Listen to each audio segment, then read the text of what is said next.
El tema de este día lleva por título Corte el suministro de la carne. Así que ayúdenme en algo. Por favor, dígale ahí a la persona que está a su lado, corta el suministro de la carne. Es para que no se nos olvide y para que lo tengamos presentes. Todo ser humano está expuesto a los deseos de la carne. Eso significa que usted y yo, todos los que estamos acá, estamos expuestos a estos deseos de nuestra carne. Eso significa que queremos hacer nuestra voluntad, queremos hacer lo que nos place. Y aunque alguien puede decir, pero yo soy cristiano, ser cristiano no nos exime, a pesar de que usted y yo seamos cristianos o cristianas, no nos exime de esos deseos pecaminosos que están puestos en nosotros. Ese deseo que usted tiene de ver, de tocar, de gustar, el deseo que podamos tener, ese deseo no va a desaparecer simplemente porque seamos cristianos.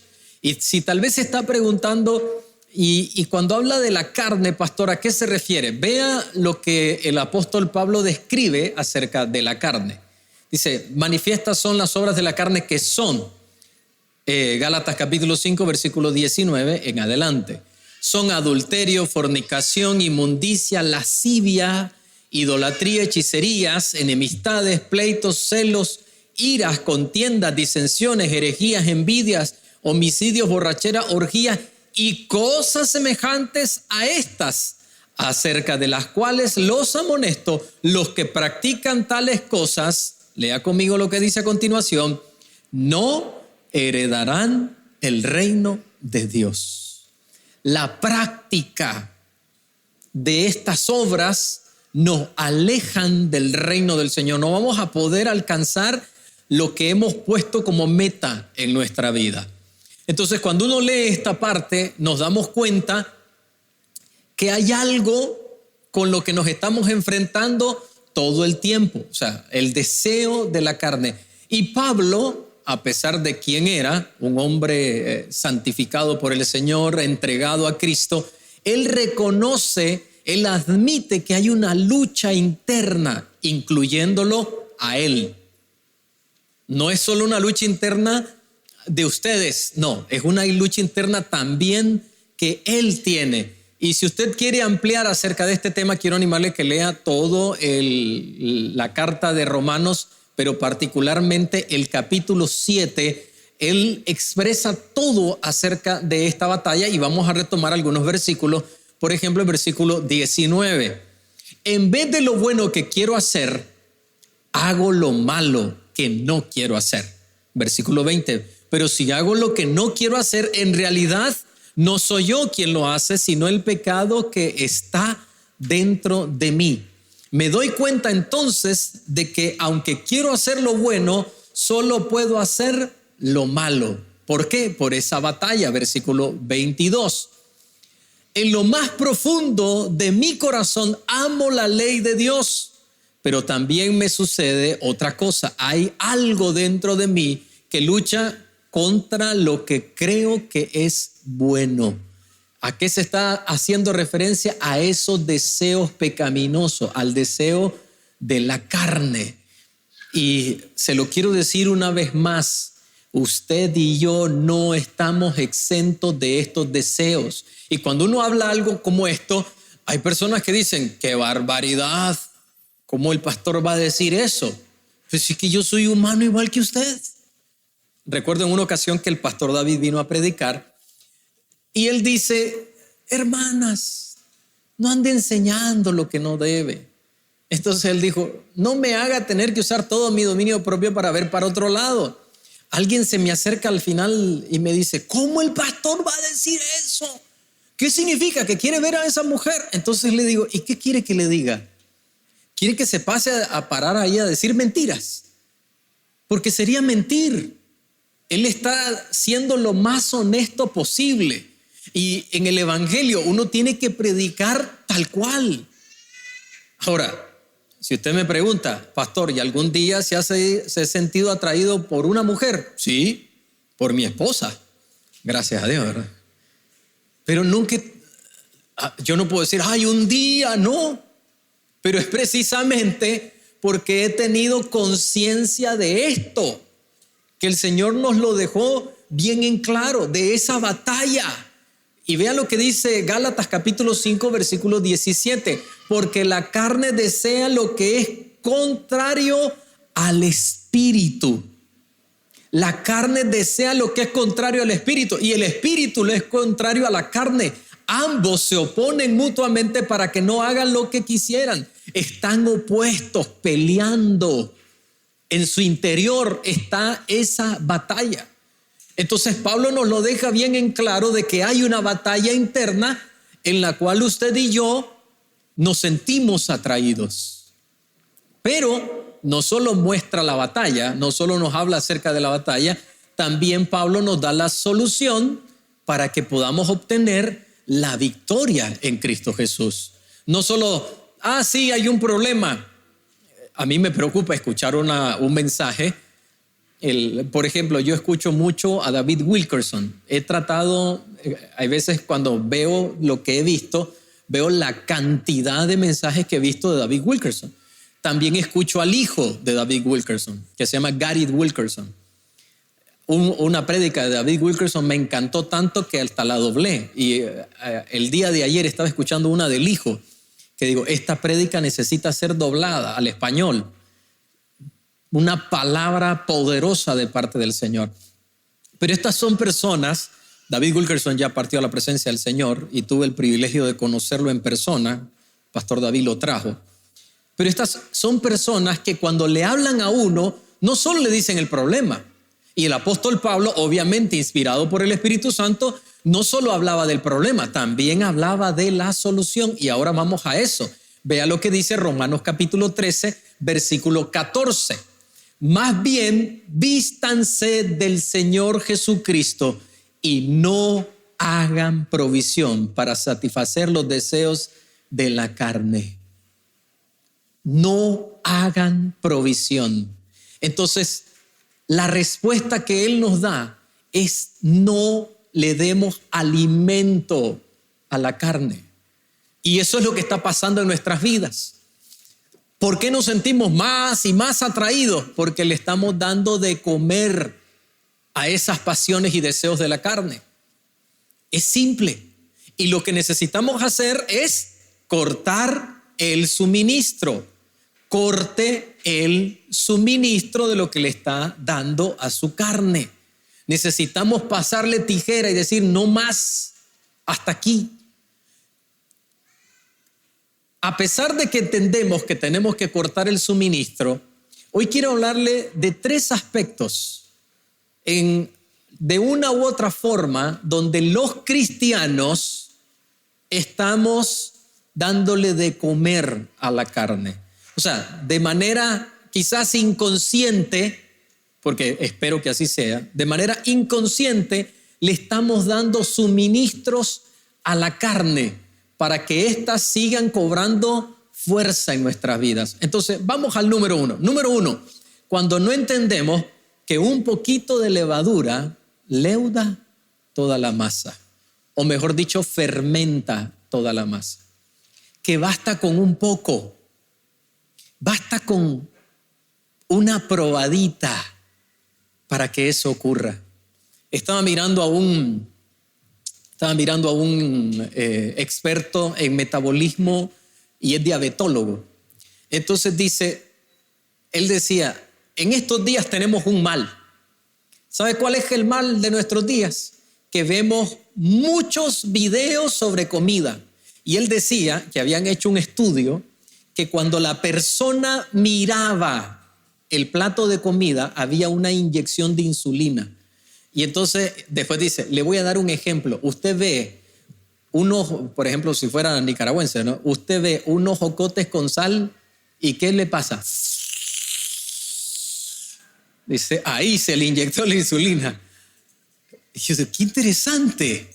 Igual es con los deseos de la carne. Basta con una miradita pequeñita, con una probadita. ¿Y qué estamos haciendo? De manera quizá involuntaria, aunque sea un poquito, un poco de levadura fermenta toda la masa. No me lo crea a mí, vea lo que dice Gálatas capítulo 5, versículo 9. Un poquito de levadura leuda toda la masa. Es bíblico. Entonces no diga, no, pero si eso es un poquito. Usted sabe, si es un traguito, es social. No hay que ser tan ridículo, tan religioso. ¿Sabe? Yo he conocido personas que son alcohólicas, que fueron alcohólicas y que murieron alcohólicas. ¿Y sabe cómo empezaron? Con un poquito. Tenía un compañero de trabajo que está en la presencia del Señor, se fue con Cristo. Pero cuando yo llegué a esa compañía, él fue la persona que me entregó, le tuve un gran amor. Después me decía que yo era su hijo. Tuvimos una gran relación. La primera celebración que tuvimos de fin de año de esta compañía, esta transnacional también era dueña de una otra transnacional de licores. Entonces ellos, cuando venía fin de año, ya se puede imaginar cómo se celebraban los fines de año. Era alcohol, o como decimos los nicas, guaro por todos lados. Y un día me dice un compañero que están bebiendo y bebiendo, y le digo, wow, hermano, ¿hasta dónde van a terminar ustedes? Y me dijo, fiado y regalado hasta caer morado. Bueno, entonces este compañero, quien yo le tenía un gran aprecio, tenía 4 años de no probar una gota de alcohol. Yo me senté con él en la celebración. De hecho, hasta me quedé más tiempo por cuidarlo. Entonces estaba ahí sentado con él, pero en algún momento los deseos de la jungla me llamaron y tuve que ir al baño. Cuando me voy al baño y cuando regreso, encuentro a un compañero echándole un trago de alcohol sin que él estuviera viendo a la bebida de gaseosa que tenía él. Entonces cuando yo llego, él había agarrado la bebida y estaba a punto de empinársela. Y le digo, no, le digo, le pusieron alcohol. Le digo, este bandido que tiene al lado le puso alcohol. Y entonces me vuelve a ver y me dice, sí, es un poquito. Y le digo, no lo haga. Solo es un poquito. ¿Qué puede pasar? Y cuando probó eso, ¿sabes que la Biblia dice que cuando iba Jonatán sin comer, atravesando un campo y encontraron un lugar donde parece que había muchos paneles de abeja y la miel corría por todos lados? Dice que él agarró la vara y probó, y cuando la probó los ojos se le abrieron. Eso me pasó a mí cuando estaba en Corea del Sur. Solo comía, escucha esto, 1 docena de huevo al día. Era en una sola tanda, era todo lo que comía, porque no podía probar la comida de ahí. Era para mí, ¿no? Terrible. Encontré un McDonald's. Estoy haciéndole propaganda a McDonald's. Cuando probé esa carne, sentí que el alma se me volvió al cuerpo. Yo le miré la cara a este hombre cuando él hizo así. Se le avivó el rostro. Pareciera algo bueno, ¿eh? Pero era malo. 10 días de manera consecutiva ese hombre bebió. 10 días. Eso fue un día sábado, esa despedida. Bebió desde ese día por 10 días consecutivos. Yo llamaba a la casa y le decía, ¿cómo está? Y me decía la esposa, ahí está tirado. Solo se levanta para ir a comprar más alcohol. Casi porque tenía más de 40 años de laborar para la compañía, por eso no lo despidieron. 10 días a partir de ese momento. Pero era un poquito. Cuando miré que empezó a beber y a beber, le puse la mano y le digo, mi amigo, que Dios lo ayude, y me retiré. ¿Y cuál es el susto? Que me dijeron que lo tuvieron que llevar cargando a la casa, que no podía ni caminar. Un poquito, ¿verdad? Un poquito de levadura leuda toda la masa. Esa pequeña conversación amistosa que se está pasando de tono, esas fotitos, esos videítos pasados de tono, queridos hermanos, amigos en la fe, ese poquito le está haciendo que usted alimente a la carne, yendo en la dirección opuesta de lo que Dios quiere para nuestras vidas. Número 2, cuando creemos que somos resistentes, más resistentes de lo que realmente somos. Cuando nos hacemos los fuertes. ¿Sabe que yo en el teléfono, cuando alguien me manda una fotografía, yo tengo que darle bajar?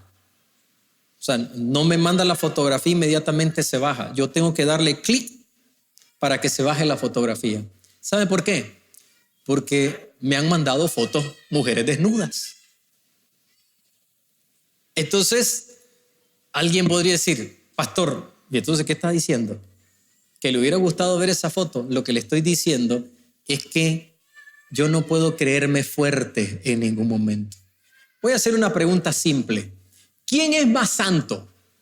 ¿José el de la Biblia o usted o nosotros? José de la Biblia, podemos decir amén a eso, ¿verdad que sí? Claro que sí. Un hombre que anduvo perfecto en todos sus caminos. Si él huyó, ¿quién soy yo para no hacer lo mismo? Hay veces no entendemos la escritura. Partamos de algo. Esa era una mujer que lo acosaba todo el tiempo. Segundo, no era una mujer fea, como muchas veces se pinta. Debió haber sido una de las mujeres más bellas de todo Egipto, porque quien representaba el poder militar era ese hombre, el esposo de esa mujer. Cuando lo está enamorando en el cuarto, le voy a hacer una pregunta. ¿Cómo cree que estaba la mujer? ¿Usted cree que estaba con ropa? No, él le estaba diciendo, acuéstate conmigo. Esa mujer estaba desnuda. ¿Qué cree que quiere hacer un jovencito de unos 17, 18, 19, 20 años frente a una mujer como esa? Ahora, la pregunta es, ¿por qué salió huyendo? Porque es simple, no hay nadie suficientemente fuerte para resistir los deseos de la carne. Uno no tiene que quedarse. Necesita entender que nadie es fuerte en esta área. Hace unos años atrás escuchaba la historia de un predicador de 95 años, más de 50 años de ministerio, había sido criado en el evangelio, un hombre ejemplar.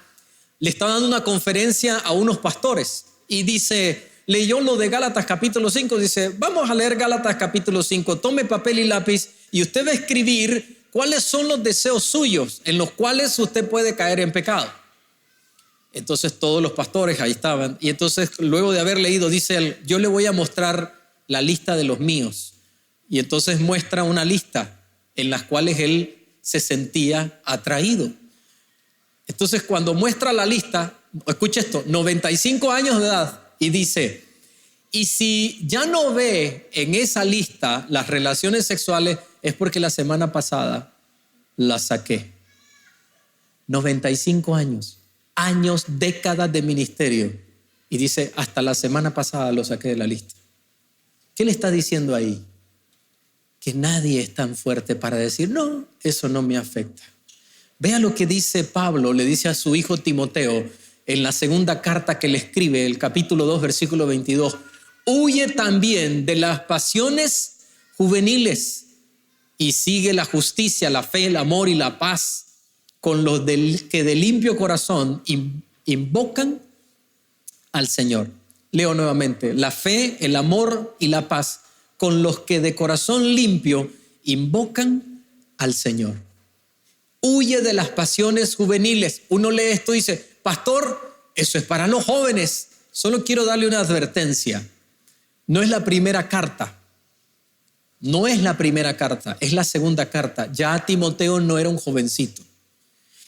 Y note, él dice, huye de las pasiones juveniles. Los adultos también están expuestos a esas pasiones. Por eso uno ve que un hombre deja a su familia y se va con una mujer. Y viceversa, porque ocurre en todos los ámbitos. Están con una familia y de repente miran que una dama empezó a salir con otra persona. Le fue infiel. ¿Qué son esos? Las pasiones juveniles. Nadie está exento de esto. Ahora mire lo que dice Proverbios capítulo 23, versículo 31. No mires al vino cuando rojea, cuando resplandece su color en la copa, cuando entra suavemente. Al final muerde como serpiente y envenena como víbora. Versículo 33. Tus ojos mirarán cosas extrañas y tu corazón hablará perversidades. No se quede viendo. Si usted fue una persona que tuvo problemas de alcoholismo, no ande viendo anuncios donde alguien está bebiendo una cerveza. Ahora, ¿cómo le presentan a uno esos anuncios? No muestran la realidad de la vida. Que el que bebe eso, que el que consume eso termina siendo un alcohólico, perdiéndolo todo, perdiendo la familia. ¿Ha visto alguna vez ese anuncio? Yo conocí a un hombre, lo evangelicé de hecho. Pasaba por un lugar, recuerdo desde que era un niño, pasábamos por ese lugar, era una curva que había yendo para la iglesia. Entonces los vehículos, era una doble curva, bajaban la velocidad. Y desde niño, yo me acuerdo que él siempre estaba haciéndole así, pidiendo un Córdoba. Cuando ya crecí, me hice un joven, pasaba por el mismo lugar a pie y un día me detuve para evangelizarlo. En cuanto empecé a hablarle del Señor, me dijo, yo fui cristiano, yo era cristiano. Me dijo que había sido hasta diácono en una iglesia. Pero, ¿sabes cómo empezó todo? Comprobar un día un trago de alcohol. Y mírame dónde estoy. A la cuadra vivía la familia. Me dice, aquí vive mi familia. A la cuadra vive. Y toda mi familia me desprecia porque soy un alcohólico. Y no voy a decir que qué barbaridad la familia. Usted tenía que sentir el olor de ese hombre. Olía a orina y a otra cosa. Una tristeza enorme, días sin bañarse. Pero esa es la realidad.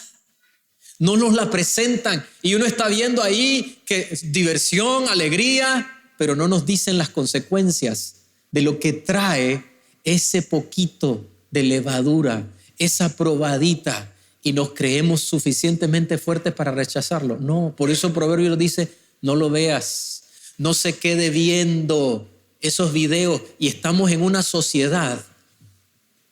Mire esto, hoy en día hay videos que están saliendo personas completamente desnudas en redes sociales que supuestamente no debería de ocurrir. Pero ¿sabe lo que dicen? No, es que están usando el cuerpo como un lienzo. Eso no es un desnudo, eso es arte. No, eso es pornografía. Hay que llamarle como es pornografía.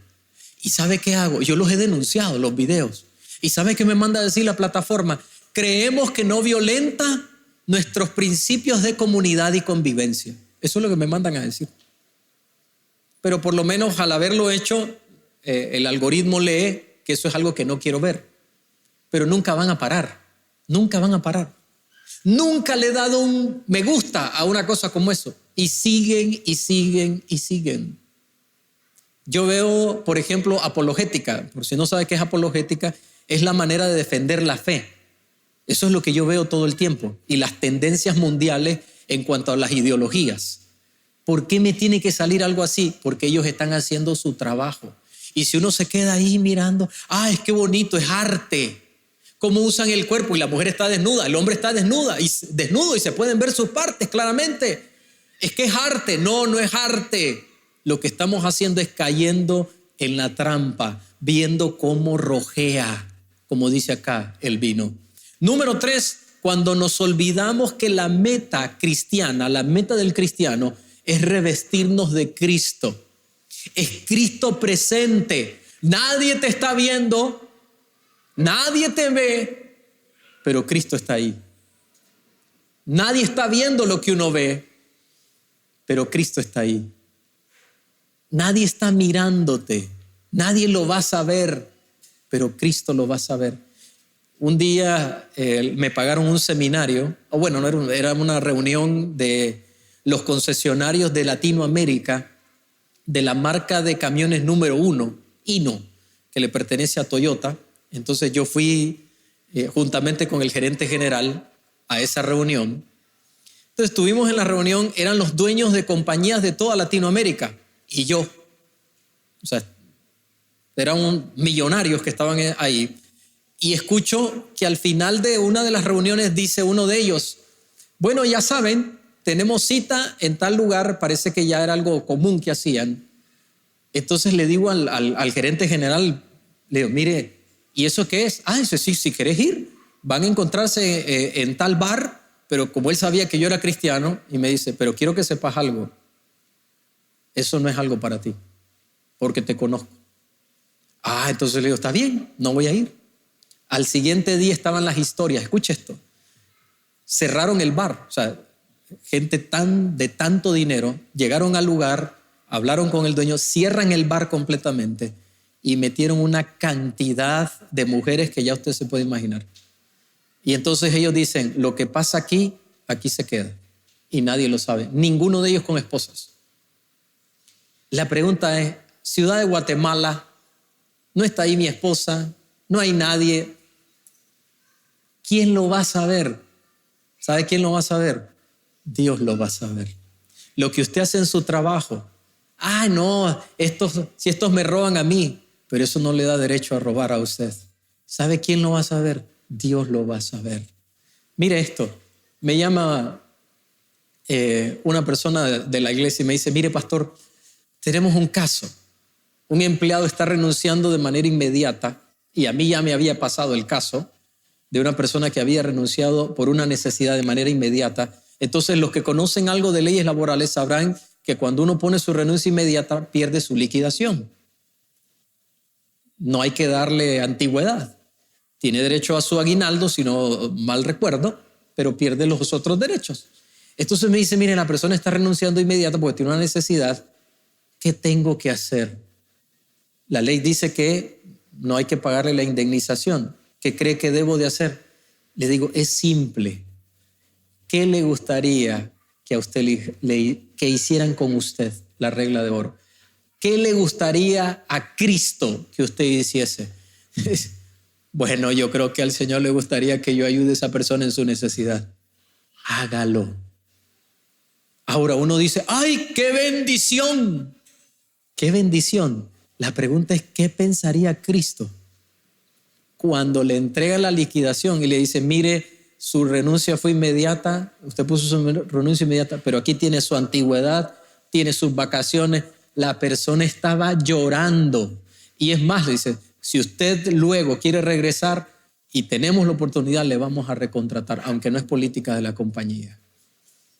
¿Quién lo iba a saber? Las leyes dicen que eso es lo correcto, pero la pregunta es, ¿qué es lo correcto? Delante de Él, no delante de los hombres. ¿Sabe qué es eso? Cristo presente, uno revestido de Cristo. Yo estoy aquí y Cristo me está viendo. No importa dónde yo esté, Cristo está presente. Amén. Romanos capítulo 13, versículo 13 nos dice, vivamos con honestidad como a la luz del día y no andemos en glotonerías, ni en borracheras, ni en lujurias y lascivias, ni en contiendas y envidias. Más bien, revistámonos del Señor Jesucristo y no busquemos satisfacer los deseos de la carne. Revístase del Señor. Ahora, yo no le estoy diciendo ahora, tengo el permiso para contar esta historia porque fue chistosa. No estoy diciendo ahora que me dice alguien, mire pastor, yo hasta cuando voy a lavar la ropa, le digo, Señor, ¿lavo la ropa o no la lavo? Y le digo, que el Señor le va a decir que no la lave. No, siempre me dice que sí. Bueno, entonces, no estoy hablando de eso. Estoy hablando en nuestras decisiones, en nuestra vida cotidiana, donde se presentan oportunidades entre comillas, donde está ese momento de que la toma de decisión es lo que yo quiero o lo que Cristo quiere. Ahí es la diferencia. Y es fácil que le digan a uno, Dios te va a bendecir, Dios te va a ayudar. No, pero esto tiene que ver con mis decisiones, con lo que yo decido. Él va a estar presente. Dios anda conmigo en todo lugar y andamos haciendo lo que no le agrada. No nos engañemos, seamos claros al hablar. Quiero leerle esto a continuación y préstele un poco atención, por favor. Los creyentes deben ponerse la naturaleza, el carácter y las enseñanzas de Jesucristo en sus vidas como un acto de identificación y compromiso con seguir sus principios morales y éticos. Son los principios de Él, no lo que una ley dice. Son los principios que Él enseña, no lo que esta humanidad está enseñando. Hay personas que no entienden que la Biblia lo abarca todo. Voy a darle un ejemplo sencillo. Mire esto. ¿Sabía usted que la Biblia mandaba al agricultor a cuidar de su bestia? Dice, no pondrás bozal al buey que trilla. Todo está en la Biblia. Estos son los principios más importantes. Y cuando usted empieza a vivir esos principios morales y éticos, la ley siempre va a estar por debajo. Nunca la ley humana va a estar por encima de la ley divina. Entonces, por eso la Escritura dice, los que practican tales cosas, aquellos que viven de esta manera, no le temen a la ley. Porque la ley ya no tiene efecto sobre ellos, porque viven por encima de la ley humana. Él, su ley, Él mirando. Cuando usted está ahí en lo oculto, ¿quién lo va a saber? Recuerde, Él lo va a saber. Para finalizar, quiero hablarle de dos provisiones divinas para fortalecer el espíritu y secar o dejar de alimentar los deseos de la carne. Estos principios que le voy a decir a continuación, usted los conoce. Número 1, ¿sabe qué es? La palabra. Su palabra, la que muchas veces desconocemos. Yo bendigo a Dios por haber nacido en una iglesia bautista. A la edad de 17 años me sabía todas las parábolas de Jesús. Cada una de ellas. Cualquier parábola que usted me dijese, yo me la sabía. Lo había aprendido en la escuela dominical. Por eso le animo, traiga a sus hijos a la escuela dominical. Y no los deje aquí adentro, mándelos a la escuela dominical. Porque ahí crecen, ahí se desarrollan en la fe. A mí me enseñaban todos los días domingo un versículo, una historia bíblica, una clase bíblica. Entonces, a medida que iba creciendo, a pesar de que me arrastraban para ir a la iglesia, ahora, cuando yo arrastraba, no estoy hablando que me pegaban, ¿no? Gracias a Dios, no. Me llevaban de arrastra. Entonces, iba a la iglesia. A medida que fui creciendo, cuando entrego mi vida a Cristo, tenía mucho conocimiento bíblico, a pesar de que no quería saber nada. Un día me estaba diciendo mi esposa, recordando una prédica, que yo acompañé a mi mamá a la reunión de damas, yo sentado en la parte de atrás, y le puedo describir la enseñanza de esa noche, acostado en la banca. Y yo a mi esposa, imagina, yo me acuerdo. Si yo entro a esa iglesia, te podría decir, mira, esta es la banca, porque ahí está todavía la banca. Esta es la banca donde yo estaba acostado. Harto. Pero escucha, la palabra de Dios no vuelve vacía. Entonces, entrego mi vida a Cristo, me voy a bautizar y le voy a decir, a mí me gustaba bailar. Me encantaba bailar. Me gustaba el breakdance. Y me gustaba todas las piruetas y conocí un amiguito mayor que yo, que él estaba como avanzado en eso. Y tú le decías, ¿cómo haces esto? Yo para aprender, por ejemplo, para levantarme, acostar y saltar, lo intentaba, no lo lograba. Me dice, no, es que estás poniendo la mano equivocadamente. Tienes que poner la mano más atrás. Y entonces levantas el cuerpo y te impulsa y tal cual. Listo. ¡Oh! Y ahí andaba. Entonces, cuando me entrego al Señor, empiezo a ir a la iglesia, entiendo que yo ya no puedo andar en eso.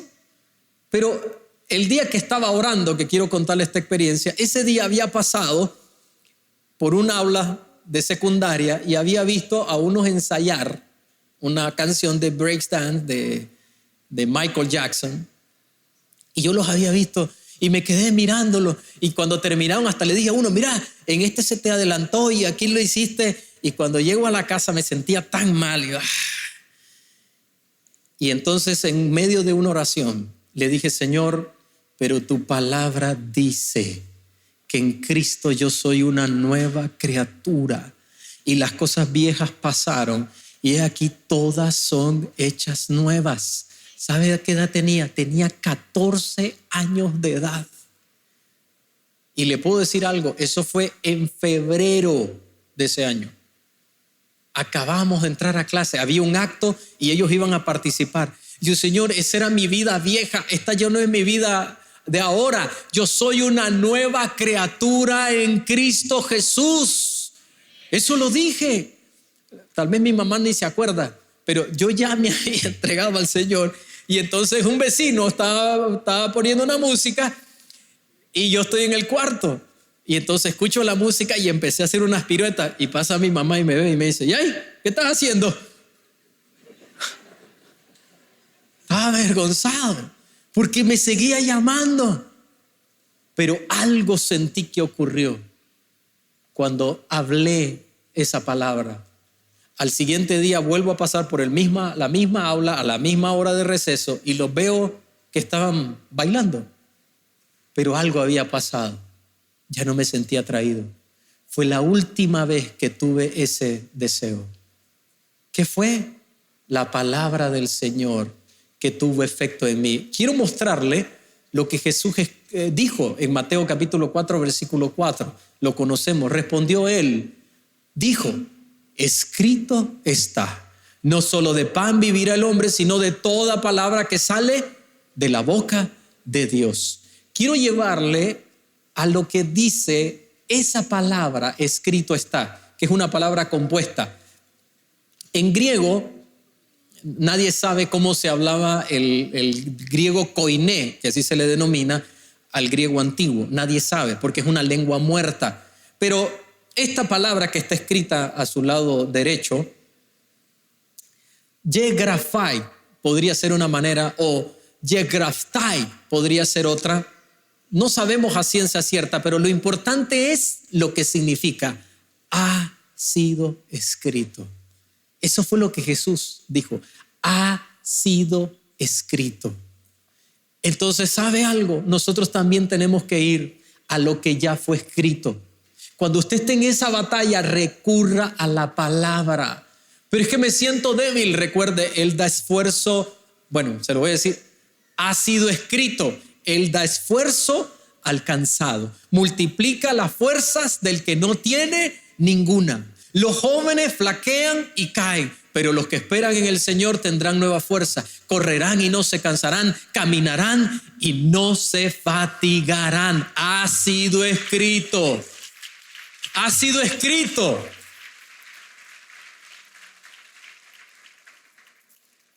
Cuando alguien me dice, pastor, estoy enfermo, tenemos un video en YouTube. No es un video de alguien hablando, son versículos bíblicos leídos. Entonces le mando inmediatamente una lista de versículos de sanidad. ¿Sabe de dónde lo saqué? De cuando estaba en el hospital con Samuel, escuchando y leyendo versículos de sanidad. De ahí nació. Cómo me llenaban de fe. Cuando, imagínense, ya, mire esto, y era un golpe enorme. Mire, no va a poder comer, mire, no va a poder tragar, mire, hay que hacerle una operación para ponerle una sonda directo, y una y otra cosa. Y vamos a la palabra del Señor. Un alimento ha sido escrito. Número 2, si también la conoce, recurra a la oración. Dígale al Señor, Señor, no me siento bien.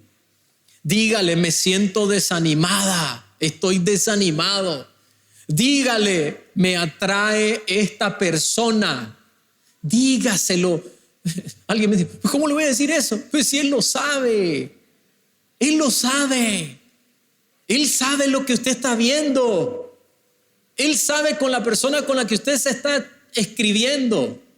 Él sabe con la persona que usted está saliendo. Dígaselo. Recurra a la oración. Terminamos un tiempo de oración con el pastor David en Osana, Managua. Estamos orando y era un día de Santa Cena y vemos a un hombre salir corriendo a la parte de afuera. La presencia del Señor estaba en ese lugar y el hombre corre afuera, termina la reunión para decirle: pastor, yo terminé de orar y me salí afuera a llamar a mi amante. No le dijo amante, usó la otra palabra despectiva y le dice: fui allá afuera y le dije: no me llames más, voy a bloquear tu número y voy a borrar tu número, no me llames más. ¿Dónde fue? En un tiempo de oración. Busque fortaleza. Se está sintiendo atraído por algo, vaya a la oración. Por eso Jesús dijo en Mateo 26:41, antes de ir a la cruz estaba enseñando todavía: velad y orad para que no entréis en tentación. El espíritu a la verdad está dispuesto, pero la carne es débil. O sea, nos sentimos atraídos por la carne. ¿Por qué nos sentimos atraídos por la carne? Porque no estamos fortaleciendo el espíritu. Y usted no va a estar fuerte si no ora. Recurra a la oración. Hable con toda claridad delante del Señor. Concluyo con esto. Corte el suministro. Córtele el suministro a la carne. Córteselo. Deje de alimentar a la carne. Corte completamente. Lo que usted le está dando de comer, córtelo. Porque si no, va a terminar mal. Y por último, alimente su espíritu. Alimente su espíritu con la palabra del Señor. Recuerdo la primera vez que compré los discos del Nuevo Testamento en audio. Entonces yo manejaba como 40 minutos al trabajo y manejaba como 1 hora y cuarto de regreso. Manejaba 40 minutos en la mañana porque me iba como a las 6:15. Entonces no había nadie, pero al regreso sí había tráfico. Iba ahí escuchando la palabra del Señor. Tuve que pagar por eso, pero hoy es gratis. Llénese, aliméntese. Va a ir a un lugar, aproveche el tiempo. No vaya con el teléfono como ocurre, que uno ve a la gente caminando. Aproveche para orar. Ponga música. Tome tiempo para conectarse con su Padre. Alimente su espíritu. Y le quiero concluir diciendo esto. Mire, yo he hablado literalmente con miles de personas. He conocido miles de personas en las iglesias, en todos los lugares. Bueno, solo aquí, todos los días domingo, hay más de 1000 personas. Pero he hablado con muchas personas. No he conocido una sola persona que sea verdaderamente feliz y que no tenga una vida íntegra, recta delante del Señor. Uno ve personas y dice: no, pero ese es feliz. Así me dijo alguien: mire, esa persona es feliz. Y le digo, y da la casualidad, le digo a mi esposa, que yo conozco a esa persona y no es feliz, porque habíamos hablado. Lo tiene todo, lo que desea lo puede tener, pero eso es lo único que tiene, porque el resto le hace falta todo. No tiene paz, no tiene gozo, no tiene felicidad, no tiene familia. No puede disfrutar con sus hijos porque sus hijos no le aman. Y uno le ve sonriendo. Es que no hay. Lo que usted está buscando no lo va a encontrar fuera de Cristo. Solo Cristo tiene la llave del verdadero gozo y la verdadera felicidad que usted está buscando. Solo en Cristo Jesús. Amén, iglesia. Solo en Él. No lo encuentra en otro lado.